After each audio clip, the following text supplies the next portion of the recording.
The Saturday morning sun has this way of painting our living room in long golden stripes. It's a gentle kind of light, the kind that doesn't demand you wake up, but rather invites you to. It spills across the old hardwood floors that have been worn smooth by generations of my family's footsteps, and it warms the worn-in armchair where my grandfather used to read the paper. This house, it breathes memories. Most of them are good. Now, all of them are quiet. From the kitchen, I can hear the gentle clink of ceramic on stone as Owen puts a coffee mug down on the counter. The rich, dark smell of a fresh brew fills the air, mingling with the scent of old books and lemon polish. It's the smell of home. Not the home I grew up in, but the one we've built right here inside the same four walls. It's a subtle distinction, but it's everything. I'm 25 now. It feels both impossibly old and ridiculously young. 4 years ago, when I was 21, I met Owen. He was 22 with a smile that felt like it could solve any problem and a steady, calming presence that felt like an anchor in the choppy waters of my early 20s. And for 4 years, he's been exactly that. My anchor. My home. He walks into the living room, a steaming mug in each hand. He's 26 now, and the years have only been kind to him. There are faint laugh lines around his eyes that weren't there before, etched into his skin by 4 years of our shared jokes and easy smiles. He's still wearing that faded t-shirt. He loves the one with the logo of some obscure band on it, and his hair is a mess from sleep. He looks perfect. He hands me a mug, his fingers brushing against mine. It's a small, everyday gesture we've done 1,000 times, but it still sends a little jolt of warmth through me. "Morning," he says, his voice still a little rough with sleep. "You've got your thinking face on. What's the big problem of the day world peace? Or are you just trying to remember if we need to buy milk?" I take a sip of the coffee. It's exactly how I like it. He always remembers. Both obviously, I say, leaning my head back against the sofa. But mostly milk. I think we're out. He settles onto the couch next to me, close enough that our shoulders are touching. The silence that follows isn't empty. It's comfortable, filled with unspoken understanding. This is our life. A quiet rhythm of coffee on Saturdays, of debating grocery lists, of simply existing in the same space, perfectly content. We fought for this peace. We earned it. And most days it feels absolute. But this house has ghosts. Not the spooky kind, but the kind that live in the scuff marks on the door frames and the faded pencil lines marking my sisters and my height as we grew up. I can look at the big oak tree in the backyard and remember the tire swing our dad hung for us. I can walk down the hallway and see the exact spot on the carpet where Lily spilled a whole bottle of bright red nail polish when she was 12. These memories are everywhere, woven into the very fabric of the place. My eyes drift over to the bookshelf next to the fireplace. It's cluttered with our things now. Owen's collection of vintage sci-fi paperbacks, a few potted plants I'm trying desperately to keep alive, and a framed photo of us from a trip we took last summer. But tucked in the back, slightly obscured by a trailing vine from a pothos plant, is another frame. An older one made of tarnished silver. It's a picture of me and Lily. I must have been about 10 and she would have been 7. We're sitting on the front porch steps of this very house, grinning like fools with missing teeth. I have my arm slung around her shoulder in a protective big brother way. She's holding up a half-eaten popsicle, its bright blue coloring staining her lips and chin. We look inseparable. We look happy. And we were. For a long time, we were. She was my only sibling. My built-in best friend and my rival, my confidant, and my biggest annoyance. The 3-year age gap between us meant I was always just far enough ahead to feel like I had to look out for her. The world of me and Lily was a universe of its own, with its own secrets, its own language, its own unbreakable laws. Until they broke. It's strange the silence she left behind. It's been 2 years since she walked out that front door, and sometimes the quiet is so profound, it feels like a physical presence in the room. This house was never quiet when we were kids. It was filled with her laughter, with our arguments echoing off the walls, with the sound of her music blasting from her bedroom. Now the only sounds are the ones Owen and I make. It's a peaceful sound, a happy sound, but it's a duet in a house that was built for a bigger orchestra. The absence of my only sibling is this quiet, unspoken fact that hangs in the air. Our friends don't ask about her anymore. My extended family has learned to tread carefully around the subject. It's like a chapter in a book that we've all collectively agreed to skip over, even though we know the story is incomplete without it. Owen knows, of course. He was there. He was at the very center of the earthquake that split our family apart. He sees me looking at the photo, and the easy smile on his face softens into something more knowing, more gentle. He doesn't say anything. He just reaches over and gives my shoulder a light squeeze. He knows that sometimes the ghosts get a little louder. I try to shake it off to pull myself back into the warm, safe reality of this Saturday morning. This is my life now. This peace, this man, this home we've made. It's real. It's what I chose. What we chose. The past is the past, a collection of stories and faded photographs on a dusty shelf. It can't touch us here. I take another long sip of my coffee, letting the warmth spread through my chest. The sun has moved a little higher, and the stripes of light on the floor have shifted. Everything is calm. Everything is good. It's just another Saturday. A perfect, quiet Saturday. And for a moment, I almost believe that nothing could ever disturb it again. That's the lie I tell myself, isn't it? That the past is a locked room and I hold the only key. I think I can choose when to visit, when to look at the old photographs and feel the sting of what was, and then I can simply lock the door again and walk away back into the bright, clean-smelling present. I think I'm in control, but the past has its own keys, and sometimes it lets itself in without knocking. My moment of peace, my perfect quiet Saturday, was shattered by a sound so common, so mundane, that it's almost laughable. The buzz of my phone on the coffee table. Bezadzati, bezadzati. It was a short, sharp vibration. Not a call, just a notification, a text message. Normally, I'd ignore it. Let it sit until I finished my coffee. But for some reason, that specific sound on that specific morning felt like a rock thrown through a stained glass window.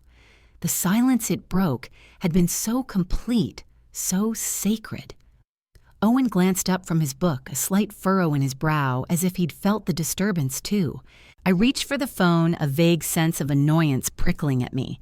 It was probably just a spam message, a reminder about a dental appointment I'd forgotten, or one of my cousins sending a meme to the family group chat. I thumbed the screen to life. The message was from a number I didn't recognize. No contact name, just the raw string of digits.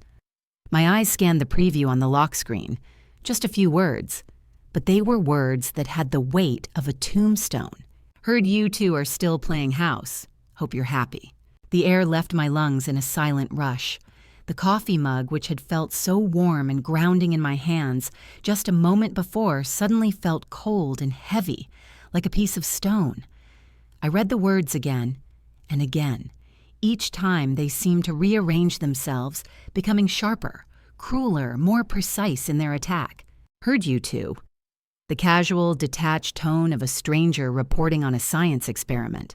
Not I heard from Mom or Aunt Carol told me. Just heard. It painted a picture of her out there somewhere, collecting little scraps of information about my life from the periphery like a ghost haunting the edges of our family. Still playing house. 2 words. That's all it took to attempt to dismantle everything. It wasn't a home, it was a playhouse. It wasn't a life, it was a game. Our 4-year relationship, the mortgage we paid, the leaky faucet Owen had spent a whole weekend fixing, the dinners we cooked together, the arguments we had, and resolved the future we were planning. All of it reduced to a childish fantasy, a temporary arrangement, something not to be taken seriously, something that was in her eyes still just a phase. And then the final elegant twist of the knife. Hope you're happy. There was no kindness in it. It was a dare. It was a curse wrapped in the guise of a blessing. It was the verbal equivalent of a sweet, poisonous smile. It didn't mean I wish you joy. It meant you built your happiness on my ruin, and I hope it chokes you. 2 years. 2 years of absolute unbroken silence. 730 days without a single word. Not a text on my birthday. Not a call at Christmas. Not even a passive-aggressive comment on a family member's social media post.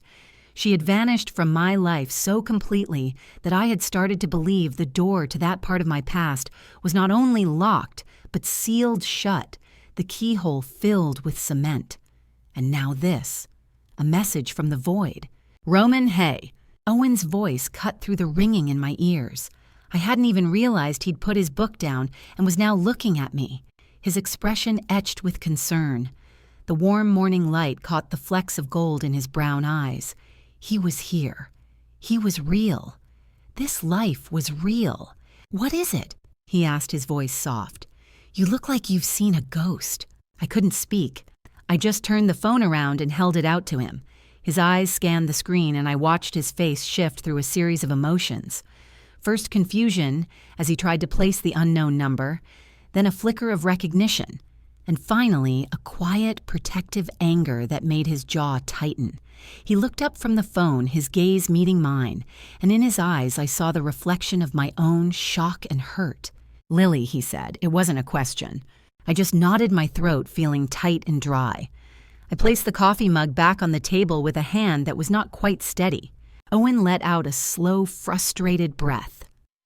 After 2 years of nothing, this is what she sends playing house. He shook his head, a look of disbelief on his face. Some things never change, I guess. He handed the phone back to me, and I stared at the screen again, at the words glowing there. They felt like an accusation. They were meant to. They were designed to burrow under my skin and plant a seed of doubt, of guilt. And God, they were working. Because for a split second, the beautiful, peaceful home we were sitting in felt like a movie set. The comfortable sofa, the smell of coffee, the quiet hum of the refrigerator, it all felt fragile, temporary. Like at any moment, someone could yell cut and the walls would all fall down, revealing the truth, that we were just two people playing a part, pretending to be adults, pretending to be happy. I can't believe her Owen said, his voice low and firm, pulling me back from the edge. The nerve. To just reappear like this with a message that's practically dripping with poison and act like she's the one who was wronged. He was right. Of course he was right. But logic wasn't what was churning in my gut. What was churning in my gut was the memory of that old photograph on the bookshelf. The 2 kids with missing teeth on the front porch steps. The inseparable pair. My sister.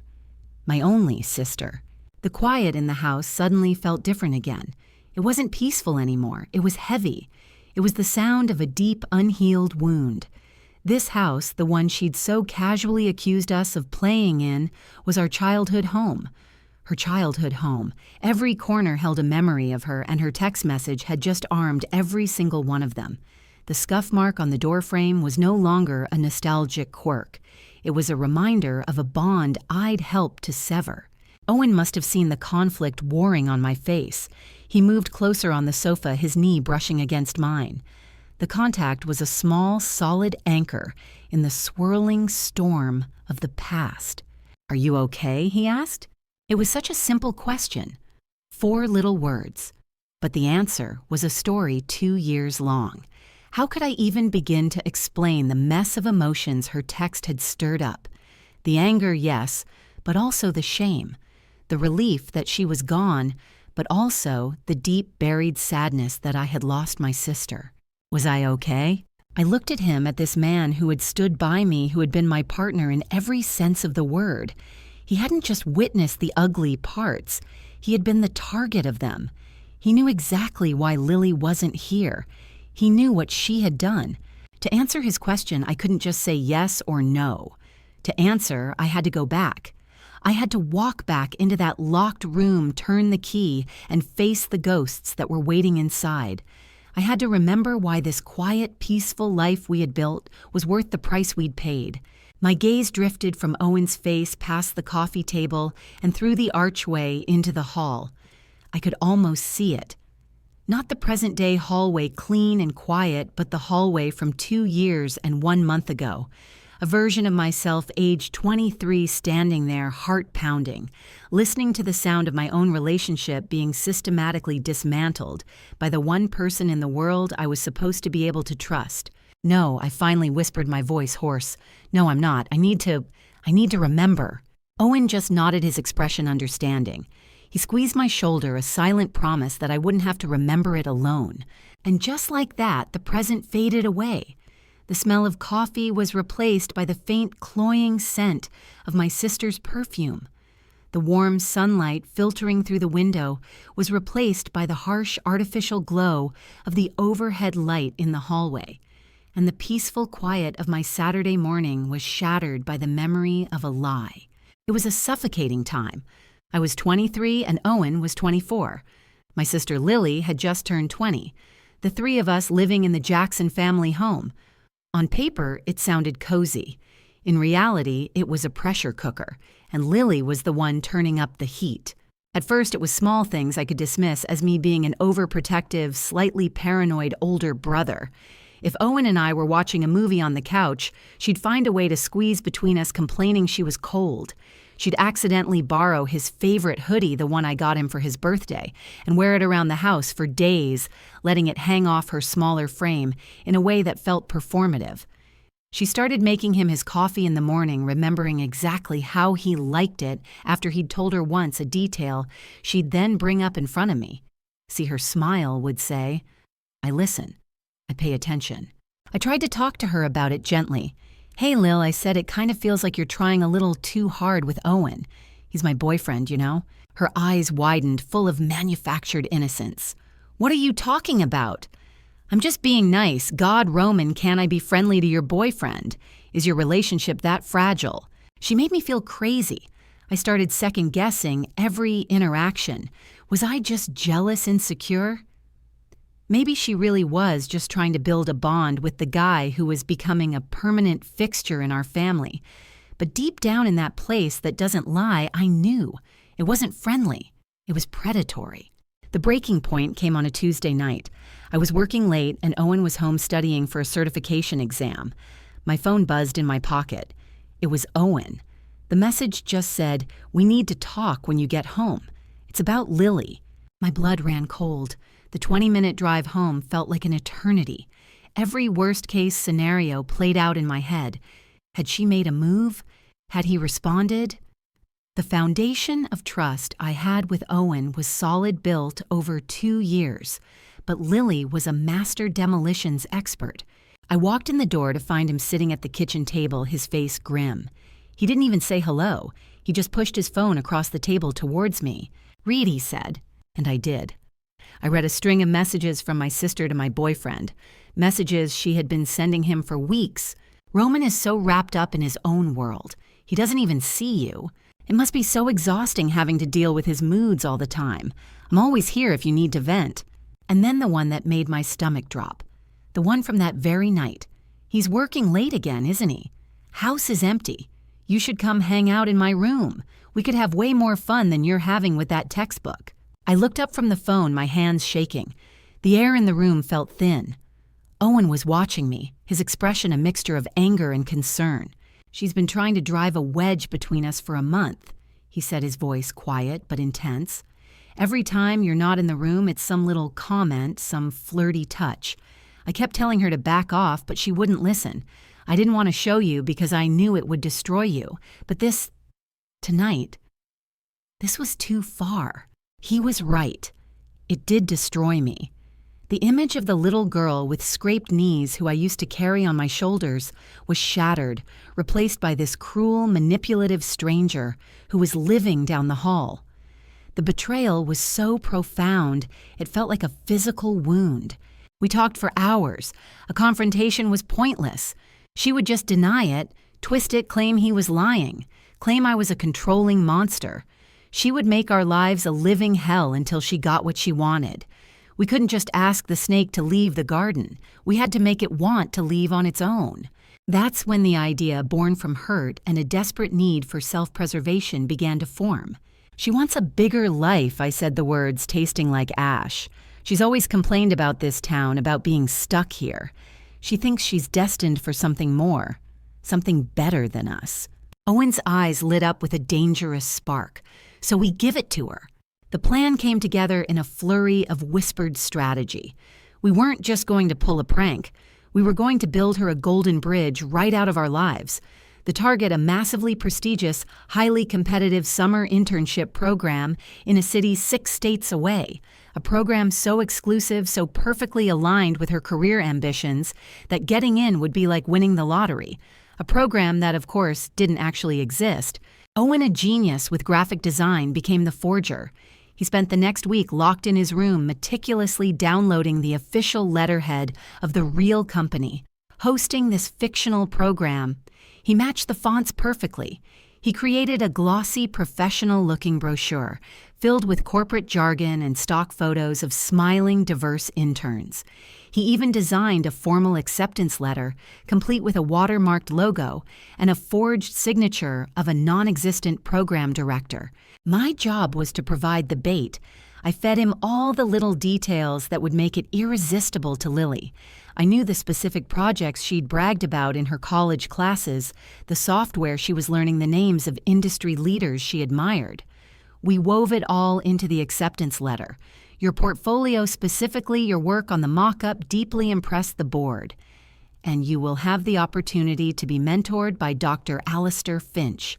It was a masterpiece of deceit, a perfect custom-built key to a door that led nowhere. We were building her an escape hatch, and all she had to do was choose to climb through it.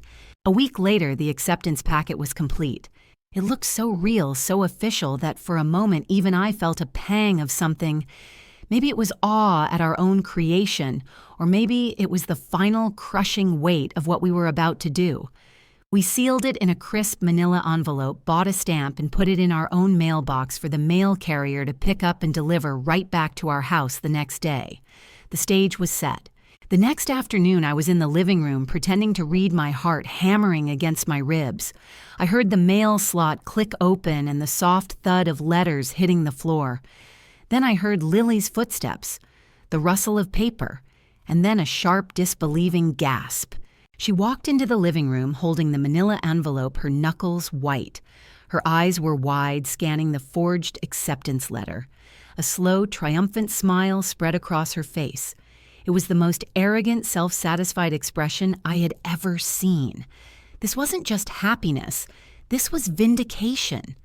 In her mind, the universe had finally recognized her inherent superiority.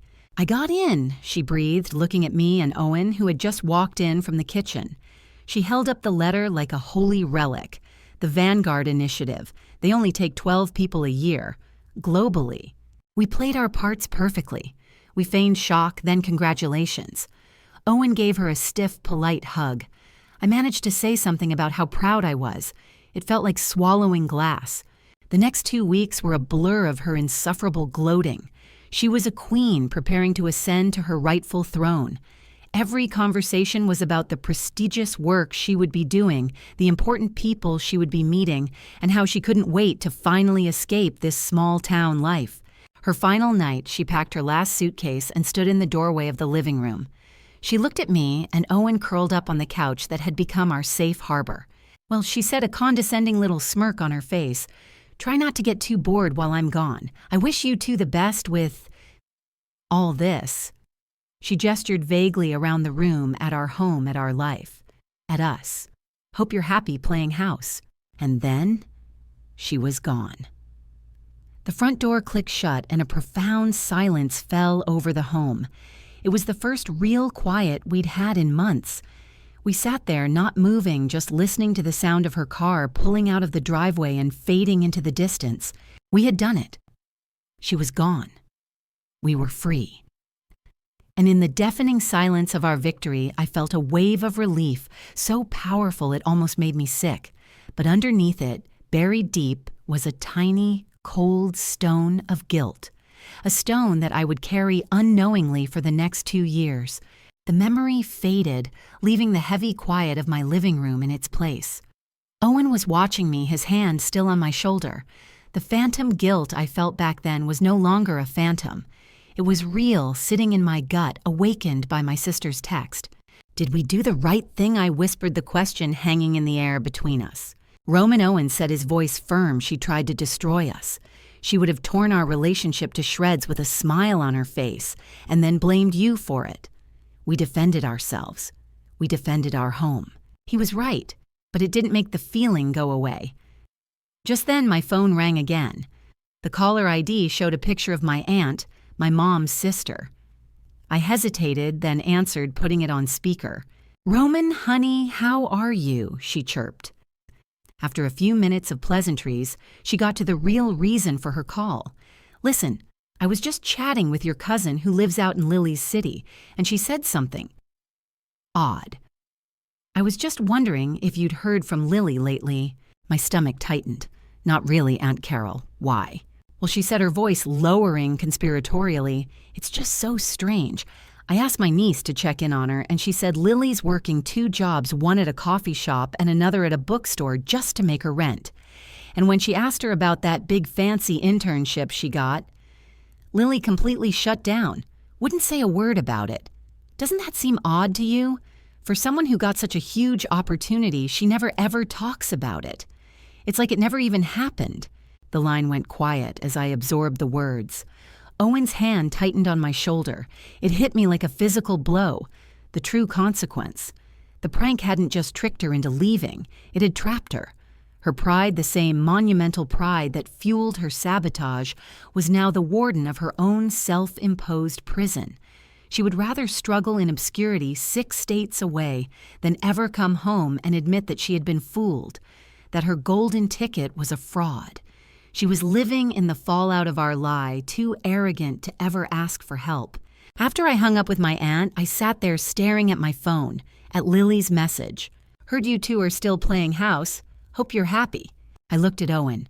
I looked around the room at the life we had built in the 2 years of peace she had inadvertently given us. The quiet mornings, the trust, the unwavering support. This wasn't a house we were playing in. This was a home we had fought for. The victory wasn't in the cleverness of our prank. The victory was this peace, this love. Lily's actions had forced us to make a choice, and we chose each other. Her text, dripping with the same old poison, was just proof that she hadn't changed at all. And if she hadn't changed, then our decision, as harsh as it was, remained the correct one. My flicker of doubt was extinguished, replaced by a cold, hard certainty. I had mourned the loss of my sister for 2 years. I was done mourning. I picked up my phone. My thumb hovered over the keyboard. I thought about all the things I could say. I could tell her I knew she was struggling. I could tell her the truth and watch the world burn. I could rage at her for her cruelty. But I didn't. I realized none of it mattered. The only thing that mattered was the truth. I typed 2 words. "We are." I hit send. Then, without a moment's hesitation, I opened her contact information, scrolled down, and pressed block this caller. A small pop-up asked me to confirm. I pressed block contact. It was done. The ghost in the machine was exorcised. The door to the past wasn't just closed, it was locked, and the key was thrown away. I turned to Owen, and for the first time since that text message arrived, I felt my shoulders relax. I leaned my head against his breathing in the quiet of our home, a home we had earned, a future we had chosen, and a past we were finally leaving behind.